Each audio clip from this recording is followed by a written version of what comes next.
In chapter 14, conditional sentences or conditional clauses are introduced, and this is the idea that simple independent clauses are modified by a subordinate clause that puts a condition on the fulfillment of the independent clause statement.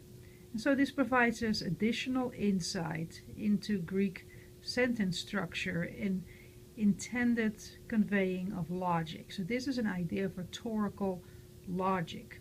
So we are dealing with the logic of conditions, whether or not the logic is determined or undetermined, and what the possibility is of this logic being fulfilled.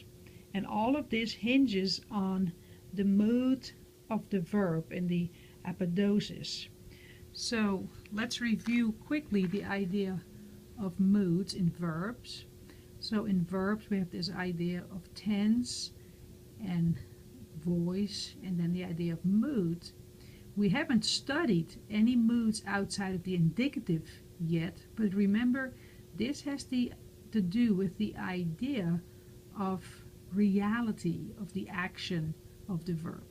And as the reality decreases, the contingency placed upon the action, the reality of the action, increases. So we've dealt with indicative verbs, which will always be a reality. But in the future, we will deal with the subjunctive, which means that the action is probable, the optative, which makes the action really distant possibility. And remember, the optative was kind of fading out of the use of Greek at the time of the New Testament.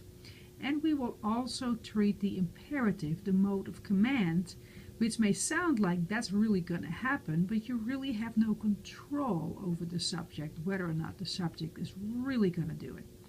Okay, so since we only have done the indicative, that means that we can only deal at this point with the conditional clauses that use indicative verbs. Okay, so back to chapter 14.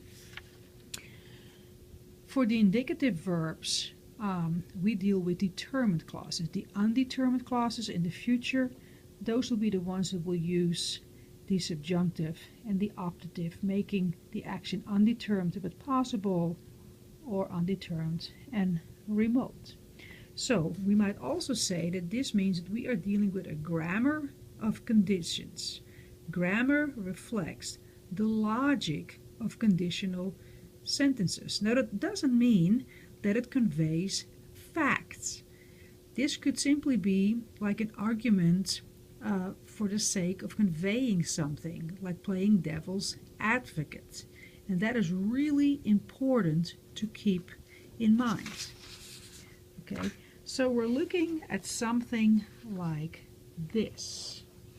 A flow chart that you saw in the computer presentation in class. We always start with an if clause, a or aeon, and then from there you look for the if clause and you look for the if verb. If the if verb is indicative, then you know you have a determined action, and your job is to determine if the action is true in the then clause or false. Well, how do you know? Well, if it's true, it will simply have a present tense verb as the main verb.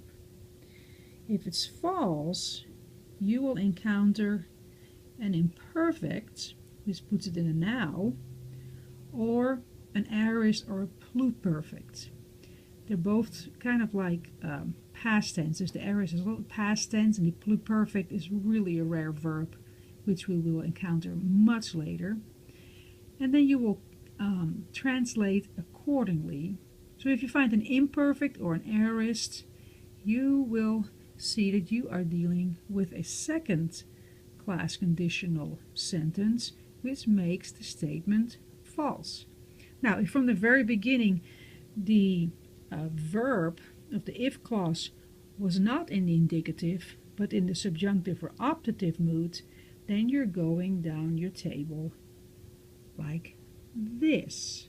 And of course we will do that in the future, and then you get your then clause. You may also look at it like this, the conditional flowchart. You start with your prothesis, pro, meaning before, so that's the first part, the dependent clause, the if clause, the first level of grammar being the if verb, then flowing downwards, determining the logic, determined, undetermined, undetermined, and then the assumption, is it true, false, possible, or remote, and that depends on the verb in the next clause. Okay. Then one more level we are going to look at could look like this. Conditional sentence structure. If it's true, remember, the logic is determined, you would mostly see a, sometimes an, and you know that the prothesis is indicative. The apodosis, any indicative, imperative or subjunctive. If it's false, you could see may. If it's in the negative, you see an a, imperfect, aorist, or pluperfect. Sometimes in that second class, you will see a little particle an. You don't really translate that. It just happens to be there. And then remember, you will also see aeon or a for the other classes, but the third class takes a special interest in using aeon. So in the future, we will use that as a way of identifying that specifically. Okay, and so then you will be able to find examples and classify them as such. If not, if I did not come and spoke to them and have spoken to them, they would not have sinned. And so you can see that that would be true for this part. But since this is in the imperfect, you have an augment here. This part here falsifies the first part. He says, you know, if he had not come, he came, so therefore they have sinned, and it was absolutely crucial that he came. All right. I was looking for something else. Oh, here we go. Here's another way to look at this. The conditional conjunction is the first word. Then you always look at two separate clauses and always look for the verbs in there. Those are the keys to determining what it is, and never forget to translate. In the end, it is all about translation. Then follow the logic.